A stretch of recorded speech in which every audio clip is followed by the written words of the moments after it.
ఇప్పటిదాకా చూసారు కదా సినిమా, మీకు ఫస్ట్ హాఫ్ అయిపోయింది కదా, ఎలా అనిపిస్తుంది? క్రేజీ అంటే క్రేజీ, అసలు ఎక్స్పెక్ట్ చేయలేదు. అంటే ట్రైలర్ చూసి లైక్ ఓకే యావరేజ్ ఉంటుందేమో అనుకున్నా, కానీ ఓ మై గాడ్ ఎక్స్పెక్టేషన్స్ కి మించి. అండ్ 1 సెకండ్ కూడా అసలు బోరే కొట్టలే so story. Ram Charan presence ఎలా అనిపించింది? స్క్రీన్ ప్రెజెన్స్, హీరోయిన్ కానీ, జాన్వీ కపూర్ తో యాక్షన్ సీక్వెన్సెస్ కానీ, ఫైటింగ్స్ కానీ, సాంగ్స్ అన్ని ఎలా అనిపించింది? అన్ని నువ్వే చెప్పేసావు. యా యా క్రేజీ అనిపించుండే. బట్ అసలు అంటే చిన్న స్టోరీ లైన్ తో అసలు యా ఎవ్రీథింగ్ లైక్ స్టోరీ బాగుంది. మన రామ్ చరణ్ యాక్టింగ్ అయితే చెప్పాల్సిన అవసరం లేదు కదా, ఇంకా డాన్స్ అయితే కుమ్మేశారు. సో మీ ఎక్స్పెక్టేషన్స్ కి రీచ్ అయింది అంటారా సినిమా అయితే? నెక్స్ట్ లెవెల్ వెళ్ళింది యాక్చువల్లీ. సెకండ్ హాఫ్ చూసిన తర్వాత చూద్దాం. Yeah exactly. Thank you. Cinema మీకు ఎలా అనిపించింది? రామ్ చరణ్ గురించి చెప్పండి.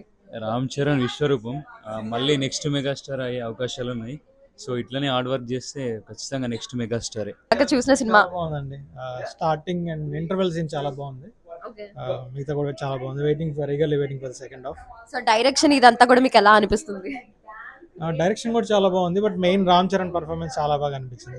సో రామ్ చరణ్ గారిది కమ్బ్యాక్ అంటారా? లైక్ ఎలా అనిపిస్తుంది అన్ని మూవీస్? రంగస్థలంలో రామ్ చరణ్ ని చూసినట్టే ఇంకొక షేడ్, బట్ స్టిల్ రంగస్థలంలో ఎలా మీకు ఒక కొత్త రామ్ చరణ్ కనిపిస్తారో దీనిలో ఇంకొక టైప్ ఆఫ్ కొత్త రామ్ చరణ్ కనిపిస్తారు.